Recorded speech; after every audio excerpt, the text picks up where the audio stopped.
Nantikanlah Tuhan. Jiwaku menantikan Tuhan. Ketika kita menantikan Tuhan, ada ketenangan, ada kedamaian, ada penghiburan. Ketika kau galau, ketika kau gundah gulana, kau merasa terancam, dirimu merasa takut dan khawatir. Mungkin hari ini kau merasa hidupmu penuh dengan banyak tekanan. Kau datang ke tempat ini dengan berbagai macam pergumulan. Tapi ketika kita menanti-nantikan Tuhan, kita menerima kekuatan Tuhan. Tuhan yang memberikan kita kekuatan, kesanggupan untuk menjalani setiap proses hidup kita. Sehingga kita boleh melewatinya. Proses demi proses, waktu demi waktu. Dan kita boleh melihat ada pembelaan Tuhan. Tuhan sudah memberikan kita kemenangan. Amin. Katakan sama-sama saudara, Tuhan sudah memberikan aku kemenangan. Tuhan sudah memberikan aku kemenangan. Aku lebih dari pemenang. Aku lebih dari Tuhan yang menjamin masa depanku. Tuhan yang menjamin masa Aku percaya. Aku percaya. Pertolongan Tuhan tidak akan pernah terlambat. tidak akan pernah. Terima kasih Bapa. Kami bersyukur buat firman-Mu, urapi hamba-Mu, urapi setiap kami. Kami siapkan hati kami untuk mendengarkan firman Tuhan. Hanya di dalam nama Tuhan Yesus Kristus kita yang siap menerima firman Tuhan. Sama-sama katakan amin. Amin.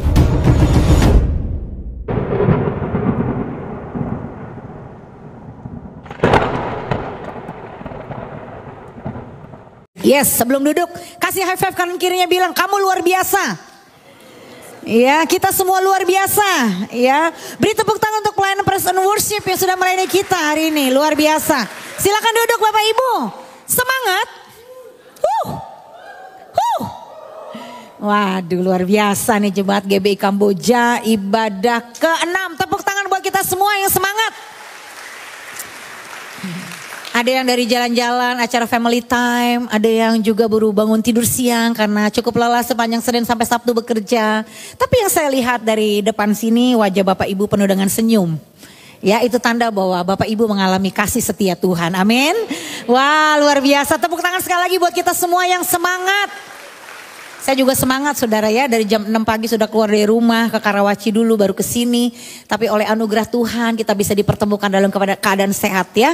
Itu semua karena kasih karunia Tuhan ya. Saya mau sharekan saudara di ibadah ke-6 ini dengan tema kesadaran yang terlambat.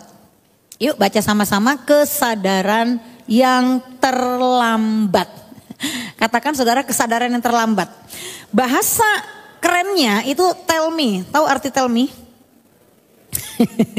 Telat mikir ya. Karena mikirnya itu telat, jadi kita bertindak dulu. Berapa banyak di antara kita yang bertindak dulu baru mikir? Itu kalau di tes foto karakter biasanya orang kecenderungan warna kuning itu nggak pakai mikir. Ya, atau orang warna merah karena saking punya goal, ingin mencapai tujuan, pokoknya terobos terus. Ada orang menjalani hidup dengan the rule is no rule. Menghalalkan berbagai cara, aku tempuh apa yang aku raih ya. Nah saudara, kita pastinya dalam hidup pernah berkali-kali mengalami yang kesadaran itu terlambat. Ya, setelah kita gagal berkali-kali pun kita masih melakukan kesalahan yang sama loh. Bahkan kita tahu karena kesalahan itu kita hancur. Karena kesalahan itu rumah tangga kita berantakan. Tapi herannya kita masih ulangi lagi saudara. Nah saya berdoa, kita semua tentunya berdoa supaya di 2025 ini hidup kita mengalami terobosan. Katakan amin. Ya, Tuhan mau kita mengalami terobosan di 4 pilar hidup kita. Pilar kerohanian kita, pilar keuangan kita. Ya mungkin saat ini kau datang masih punya badai hutang. Kau terlibat dengan pinjol, judol dan akhirnya benjol kan. Mungkin itu udah menjadi tabiatmu, kau sering ngutang sana sini, minta sana sini. Kau udah tahu bahwa ngutang itu membawa penderitaan, tapi kau terus aja berhutang. Ya, banyak orang kan seperti itu. Ya, jadi kita di sini mau sama-sama belajar bahwa memang yang namanya kesadaran itu seringkali terlambat, saudara. Tetapi puji Tuhan ya karena kita sudah di dalam Tuhan. Ya, Tuhan itu kasih kita pengharapan yang baru di tengah keadaan kita yang gagal. Amin. Makanya 2025 ini jadikan momentum di mana kehidupan kerohanianmu dipulihkan, keuanganmu dipulihkan, keluargamu dipulihkan, ya, dan kesehatanmu juga dipulihkan. Karena Tuhan kita adalah Tuhan yang ingin melihat umatnya mengalami pemulihan seutuhnya. Katakan amin. Makanya kan temanya, ya, penuaian, tahun penuaian, the year of harvest, saudara. Kalau kita mau mengalami penuaian dalam bidang kehidupan kita, ya kita mau menuai, ya, maka mari Miliki kesadaran di dalam hidup kita, saudara. Di dalam Hosea 14 ayat 3a, baca sama-sama. Bawalah serta kata-kata apa? Penyesalan dan bertobatlah kepada Tuhan. Seringkali kita pada waktu buat kesalahan, kegagalan, kita nyesel.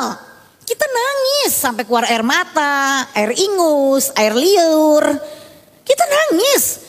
Tapi seringkali itu tidak menunjukkan bahwa kita bertobat. Orang yang maju ke depan KKR didoakan tumbang-tumbang ya, mendapatkan lawatan Tuhan. Oke, dia punya hati datang kepada Tuhan, itu bagus. Kita menyesal itu bagus, tapi tanpa disertai pertobatan itu tidak akan membawa perubahan. Katakan amin. Karena bicara kekristenan esensinya itu bukan kaya, bukan sukses, bukan sembuh dari sakit, bukan pernikahan kita dipulihkan atau keuangan kita bebas hutang, bukan. Intinya apakah hidup kita mengalami pertobatan yang sejati. Kalau kita hanya sekedar dipulihkan tapi tanpa pertobatan, balik lagi saudara yang ada, balik lagi. Makanya lagunya orang Kristen, aku masih seperti yang dulu, tenoneng. Kenapa? Karena manusia lama kita itu, magnet manusia lama itu tarikannya itu, daya tariknya kencang banget saudara. Iblis dengan berbagai tipu dayanya ingin membawa kita kembali kepada kehidupan masa lalu. Padahal kita tahu itu membawa kepada bencana, itu membawa kepada penderitaan. Dosa yang kita lakukan di masa lalu kita itu membawa kita sekarat dan mungkin hampir kehilangan harapan, sampai ada begitu banyak orang yang ingin mengakhiri hidupnya. Termasuk saya dulu juga begitu saudara. Ya, tetapi yang Tuhan mau di 2025 ini jadikan tahun di mana engkau setiap hari mengalami pertobatan dalam hidupmu, bukan hanya sekedar menyesal kau buat salah. Jangan buat orang jadi infil kalau kita ngomong I'm sorry gitu loh. Karena seringkali I'm sorry di mulut kita ini hanya sekedar lip service. Kalau Anda hanya omong dari mulut Anda, maafkan saya tanpa pertobatan, hasilnya apa saudara? Anda semakin melukai orang yang mengasihi Anda, betul tidak? Suami yang minta ampun sama istri minta ampun sama suami, orang tua yang minta maaf sama anak, tapi ulangi lagi, itu akhirnya apa? Membuat trauma kepada orang yang dikasihinya kan saudara. Makanya bukan hanya sekedar ngomong I'm sorry, tapi benar-benar bertobat saudara, katakan amin. Ya, jadi tanpa pertobatan kekristenan kita sia-sia. Tanpa pertobatan doa kita pun juga gak akan dijawab saudara. Karena esensi dari jawaban doa itu bukan tambah membawa kita kepada kedagingan kita. Ya, dan pelayanan kita tanpa pertobatan juga akhirnya jadi batu sandungan. Kalau kau cuma hanya sekedar pelayanan aktif-aktif, lompat-lompat nyanyi semangat. Ya, tapi saudara gak bertobat, utang gak dibayar. Anda lompat-lompat di depan, yang di belakang yang Anda utangi. Ya, mewein Anda, bayar dulu utang lo, kan begitu.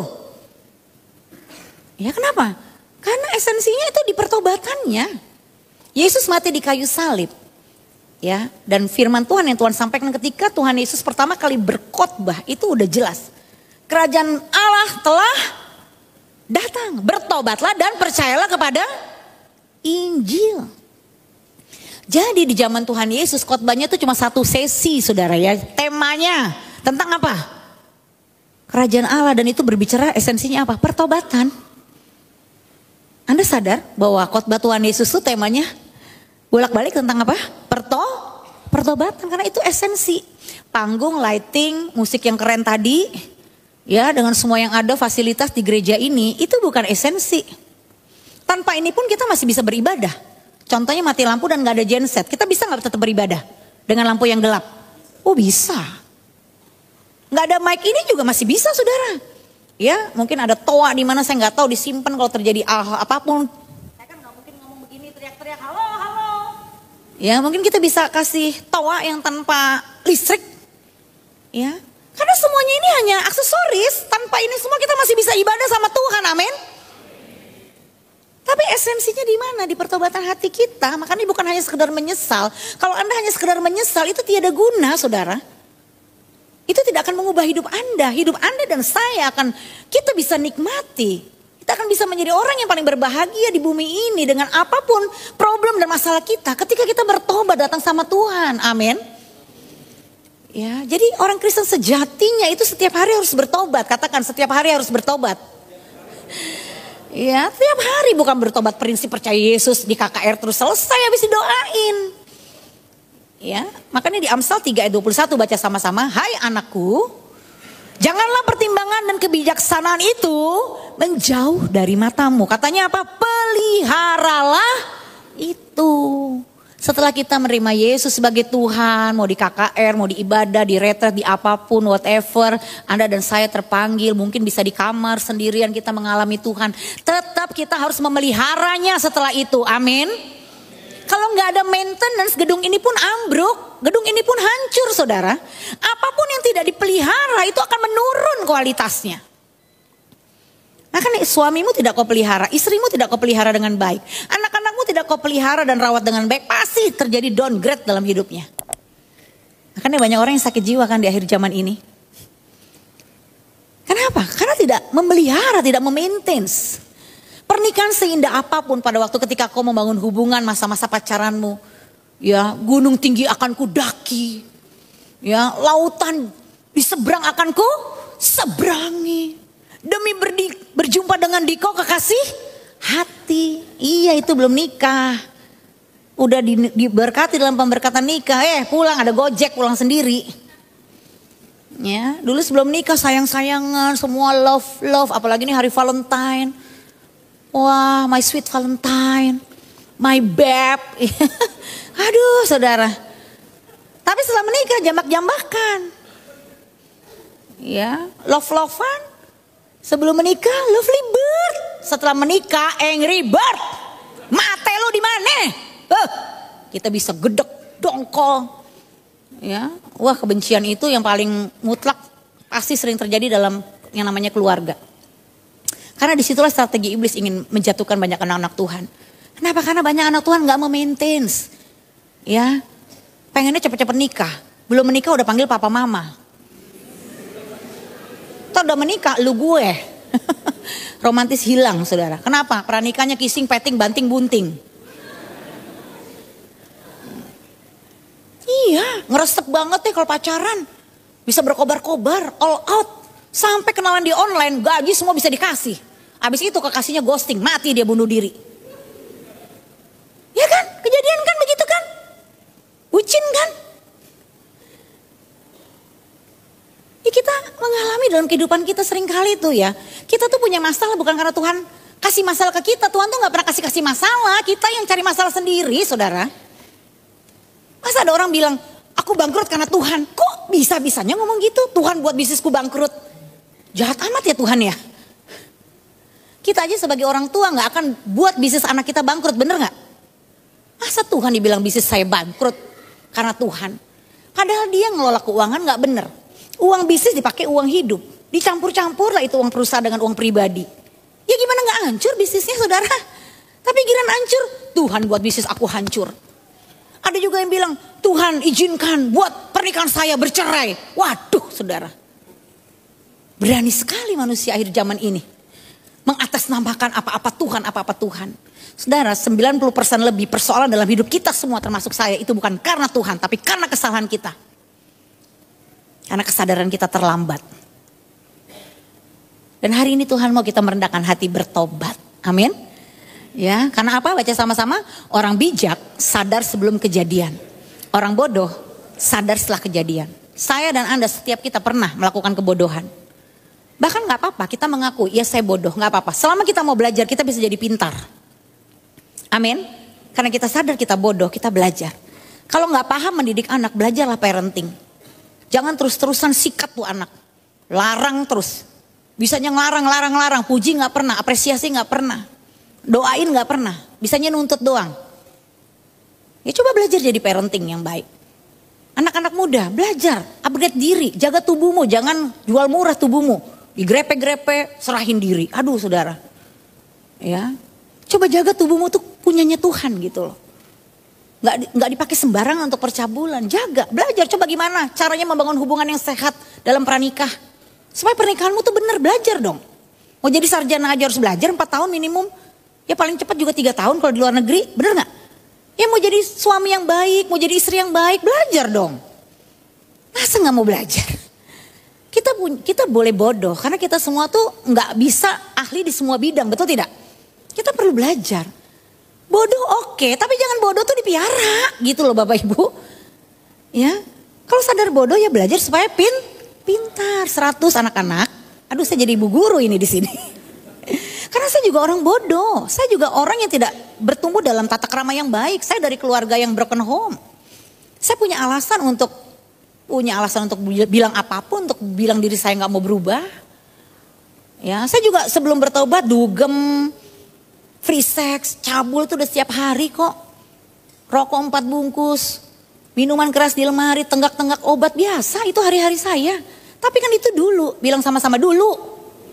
Kalau kita udah kenal Tuhan beda dong. Bilang kanan kirinya, harus ada bedanya. Jangan sebelum dan sesudah kenal Tuhan sami mawon, bahkan udah kenal Tuhan lebih parah. Dulu belum kenal Tuhan gak pernah jatuh percabulan, giliran udah pelayanan, cabul pagi siang malam. Itu kan ngeri saudara.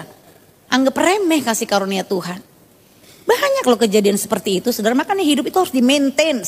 Pertobatan saya kalau gak di-maintain, saya bertobat aja kan tahun 95. Kalau gak di-maintain 2025, gone, let's go. Kenapa? Karena dalam proses perjalanan hidup saya juga banyak tantangan saudara. Emang saudara pikir enak jadi gembala? Emang saudara pikir enak jadi pendeta? Itu bukan cita-cita saya.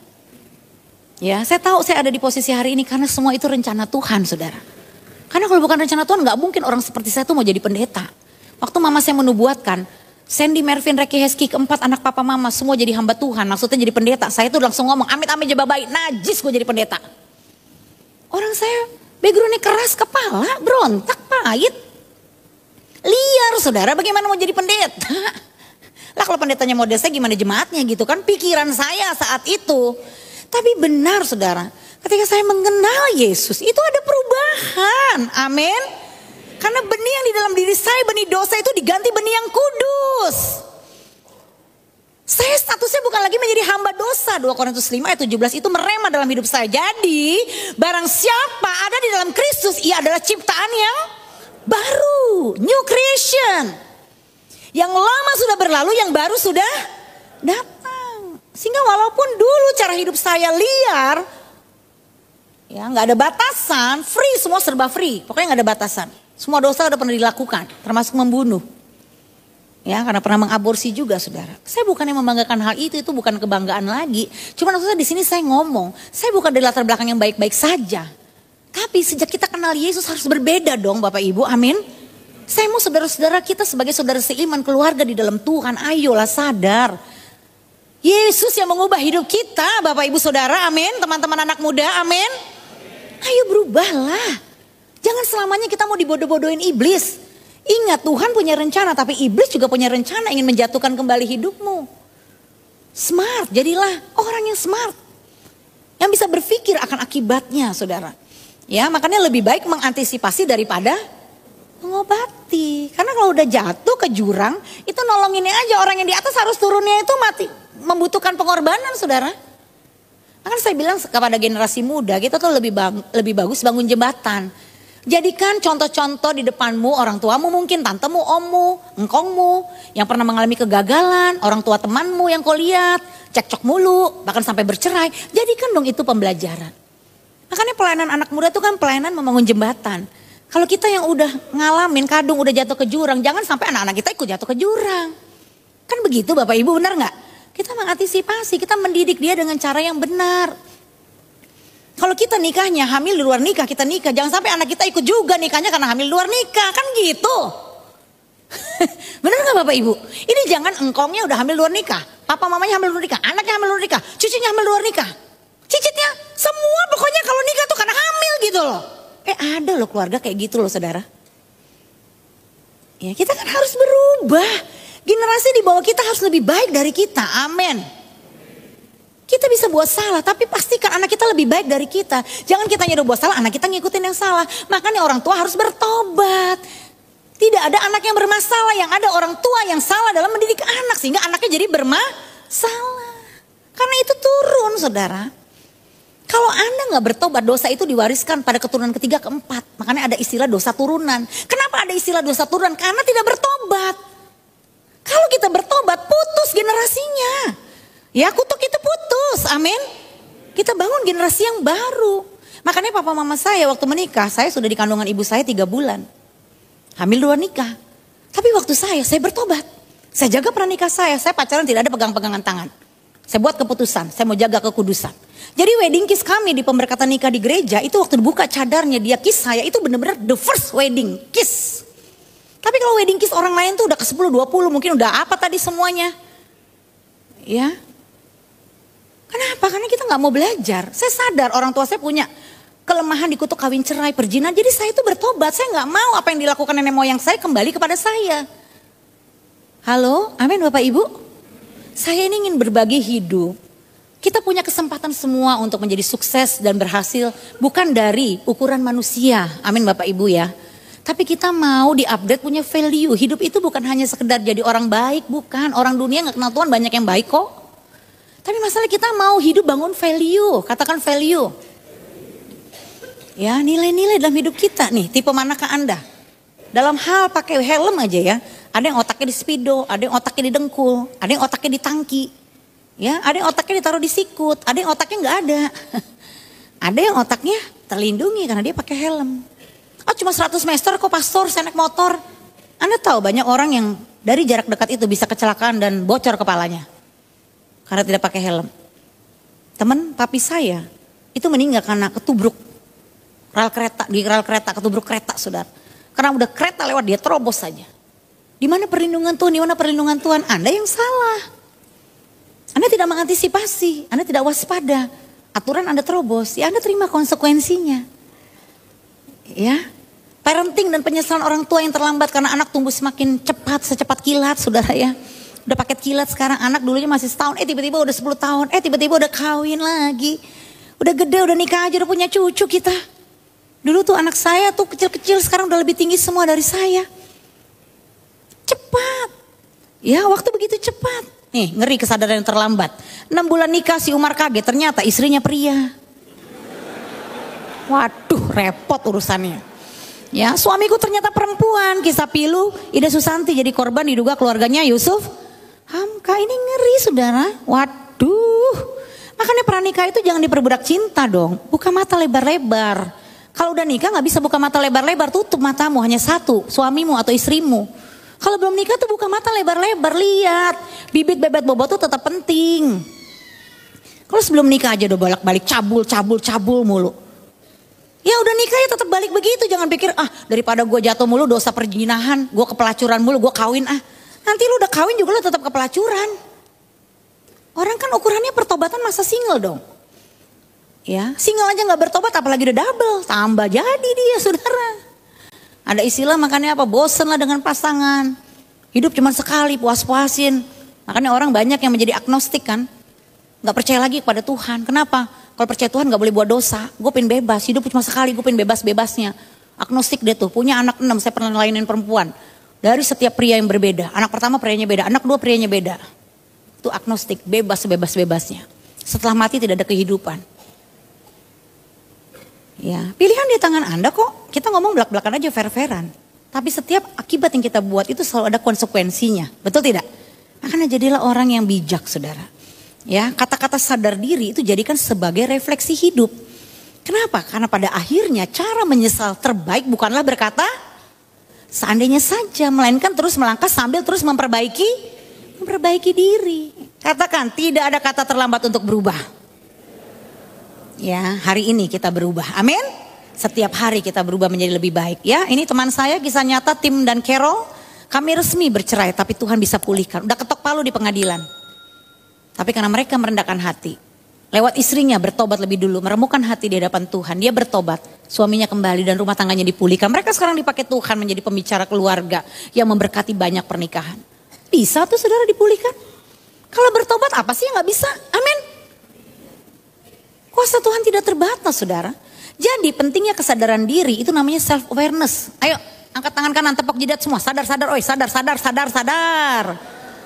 Ya. Mengerti jalannya sendiri adalah hikmat. Orang cerdik. Ya. Tetapi orang bebal ditipu oleh kebodohannya. Orang berhikmat memiliki kesadaran. Artinya apa? Peka. Bilang kanan kiri peka. Ya. Di dalam Wikipedia mendefinisikan kesadaran diri sebagai a conscious knowledge of one's own character, feeling, motive, and desire. Jadi itu kemampuan seseorang dalam mengenali bagian internal dirinya. Ya, dia punya kecerdasan yang dikatakan bahasa lainnya emotion intelligent, punya kecerdasan emosi yang baik. Ya, dia punya self awareness, dia tahu pada saat dia berbicara dengan orang dia harus jaga kata-katanya sehingga tidak menimbulkan luka di hati suaminya, istrinya, anaknya. Dia tuh sadar kalau kata-kata dia bisa menusuk setajam silet, dia perbaiki dirinya.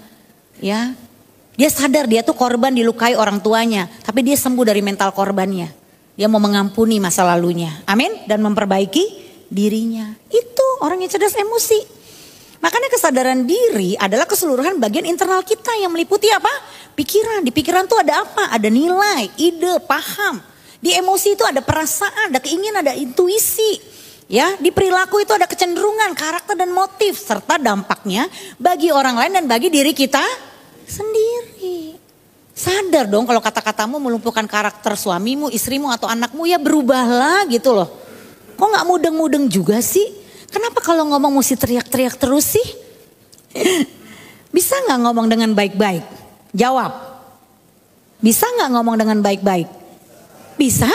Itu bukan tunggu jadi PhD loh. Kalau kita mau, kita bisa. Amin. Bisa gak semua orang berenang? Bisa kalau dia mau belajar berenang. Saya dulu juga gak bisa berenang. Bisa gak semua orang bawa mobil? Bisa. Kalau dia mau belajar. Saya dulu gak bisa bawa mobil juga. Nah, akibat minimnya kesadaran diri, Anda gak punya yang namanya self awareness. Itu yang pertama, terjadi kehancuran hubungan. Ya, kita cenderung melihat balok, ya, selumbar di mata orang. Tetapi balok di mata kita gak lihat. Harusnya kita keluarkan dulu balok di mata kita. Baru kita bisa bantu saudara kita untuk mengeluarkan selumbar di matanya. Katakan, baloknya ada di saya. Sekali lagi, ada di saya. Saya yang mesti sadar. Sadar, sadar. Sering tepok-tepok jidat sendiri gak apa-apa kok. Ya, kalau lagi saudara berat gitu, banyak tekanan, sadar, sadar, sadar. Ya, karena orang menjadi tidak nyaman menjalin hubungan dengan kita, mereka rentan dan terluka, jadi ingin menjauh dari kita. Ya, sementara Anda tuh jadi akhirnya merasa kesepian dan ditinggalkan, tetapi Anda tidak mau menata diri gitu loh. Anda hanya nuntut kamu sih, Anda jadi playing victim, tau nggak? Tau playing victim? Merasa semua orang yang salah, Anda pinter gitu loh, merekayasa atau membuat skenario yang bisa memutarbalikkan fakta, itu mengerikan loh saudara. Kan ya banyak orang kan jadi psikopat kan.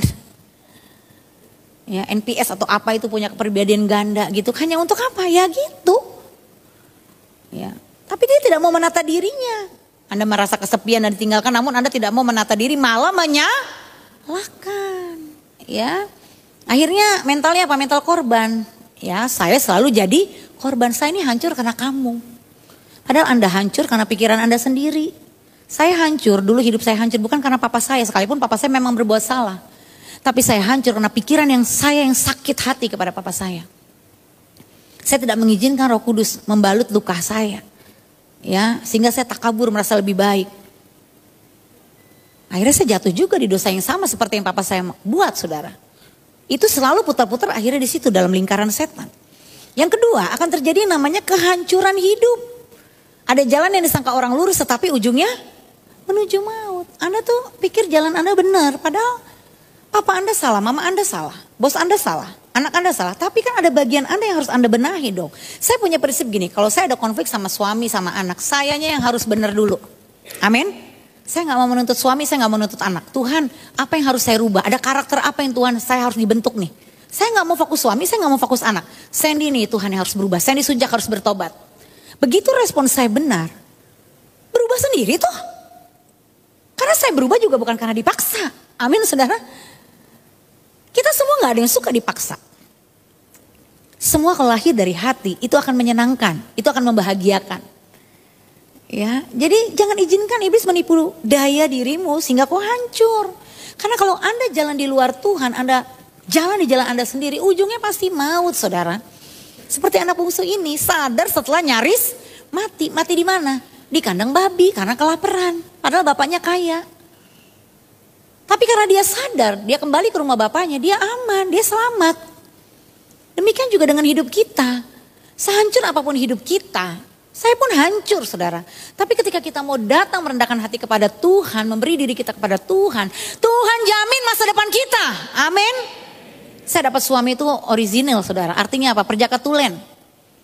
Sayanya udah terkapar-kapar, udah terseok-seok, berdarah-darah. Tapi begitu bertobat Tuhan kasih yang terbaik kok.